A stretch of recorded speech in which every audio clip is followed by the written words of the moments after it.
Okay, so ang pagbati po ng kapayapaan sa ating lahat at assalamualaikum warahmatullahi ta'ala wabarakatuh. So nandito lamang ho tayo sa Matiktik, Norzagaray, Bulacan mga kamaster. No? So tayo po ay nagkakandak ng general check-up and diagnosis sa ating IPM, sa compressor at sa lahat ng parts. So maya-maya lamang mga kamaster, no?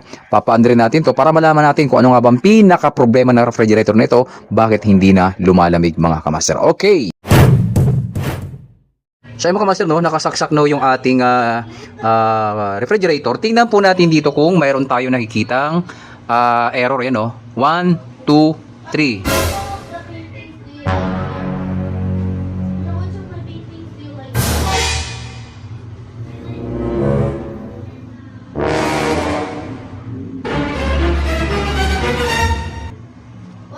So ayun mga kamaster, no, konting impormasyon lang, baka ho kayo maligaw at baka kayo maka-encounter ng ganitong uri ng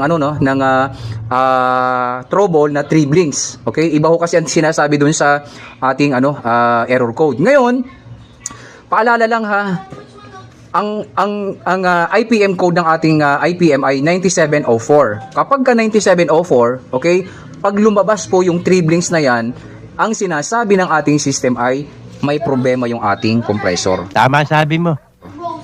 Okay, yan po nakakabit ho.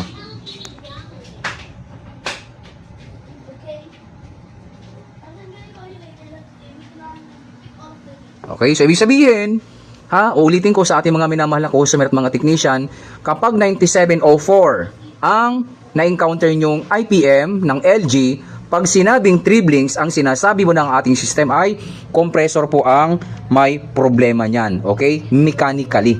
Kasi nga po, nagkaroon po siya ng leak dito sa ating drain pan mga kamaster. Ayan o. Okay. Malino pa sa tubig kanal, no, na 3 blinks. Ang sinasabi ng ating IPM ay, ayun, compressor ang problema. Kasi sa ibang, ulitin ko, sa ibang mga LGI, pag 3 blinks, iba naman yung sira. Kasi baka mai-apply nyo ito dito. Paalala lang ha, huwag nating i-apply yung ating natutunan sa ibang LG sa 9704 na IPM code. Baka ho tayo maligaw. Kasi baka sabihin nyo, palitan lang yan ng thermostat, palitan lang yan ng sensor, ganyan. Baka magkamali po tayo. Kasi base sa ating mga nakuhang parameters dito, ayan, sa ating thermostat sensor, kalang ha. Yan, thermostat sensor. Yan 10K, yan 10 kilo ohms, then 9.8 kilo ohms naman yung ating sa sensor, thermostat sensor, at saka yung ating defrost heater ay 296 ohms. So wala po tayong issue sa ibang parts maliban na nga lang sa ating compressor mga kamaster. Ganun lamang po kasimple mang troubleshoot, baka ho kayo maligaw. Kasi sa ibang LG, pag sira ang compressor, ang lumalabas po na error dito ay 6 blinks mga kamaster. Okay? Paalala ha, huwag nyo pong i-apply yan dito. Okay? Kasi baka hanapin nyo, hindi naman 6 blinks eh. Paano sira ang compressor? Hindi naman 6 blinks. Okay, patunayan natin. Okay, para maniwala ho kayo. Okay, may dala-dalahan po tayo ditong compressor. Ikakabit po natin to dito. Ngayon, kapag hindi umandar, no, ang compressor na ito na ikakabit natin, sablay si Kamaster. Bahala ka sa buhay mo. Ginusto mo yan. Okay, itagaan nyo yan sa kapitbahay nyong chismosa. Okay? Pero kapag umandar ho ang ating compressor, ayun, 101%, ang sira po niyan ay compressor na. Tama sabi mo. Okay? Kasi kapag halimbawa umandar ang ating compressor, ito, sumatotal, dapat mawawala ho yung ating error. Okay? So, subukan natin ngayon, paandarin ho natin, isalpak ho natin to, then off na ho natin to mga kamaster. Okay? Iyon. Then, salpak na ho natin to. So ayun mga kamaster, no, umandar na ho yung ating compressor. Ayan, tingnan natin, yan o. Yun. So ito ho yung ating compressor na isinalpak para lang mapatunayan natin na yung compressor ng refrigerator ni Sir ay dispalanghado na, may problema na. Okay?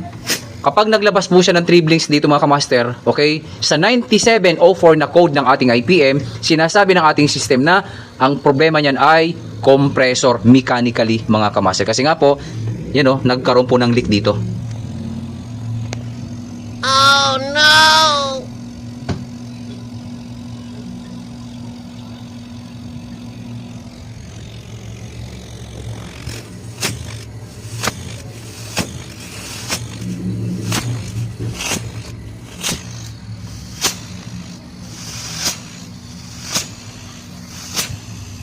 Ayun, humahataw pa mga kamaster, humahataw pa.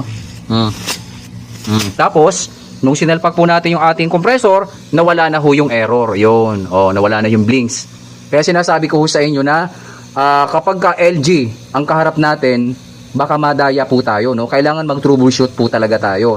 Hindi lahat ng code ni LG ay naaayon dun sa actual. Kasi ang sabi ng 9704 na code ng IPM, pag 3 blinks, ang problema niyan, compressor. Pero sa ibang model, pag sinabing 3 blinks, iba naman yung yung sinasabing sira. Kaya dapat mag-troubleshoot talaga tayo mga kamaster. Yan o. Yan o. Kaya dapat mayroon kayong daladalahang extra compressor para mas nagiging malinaw sa ating minamahal na customer. Walang tsamba. Yan, walang hula-hula. Yan o. Kagaya kanina, sa nakikita nyo, yan, yung 3 blinks na yung mga kamaster, no, na inilalabas ang ating, inilalabas ang ating compressor, no, ng ating inverter board ay compressor po ang problema niyan, mga kamaster. Malinaw pa sa tubig kanal, mga kamaster. Okay, yan o.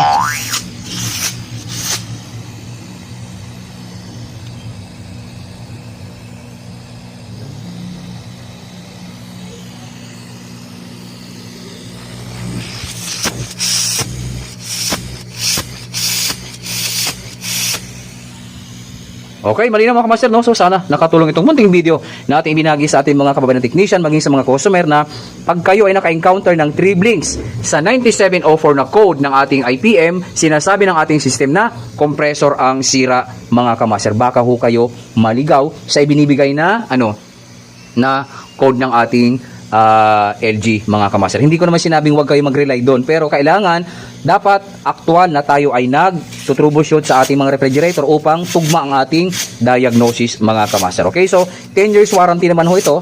Okay, wala naman ho tayo masyadong ginalaw dito, hindi naman tayo nag-repair. Ang kailangan lang natin dito ay general check-up and diagnosis para malaman ang eksaktong sira ng ating refrigerator, mga kamaster. Okay.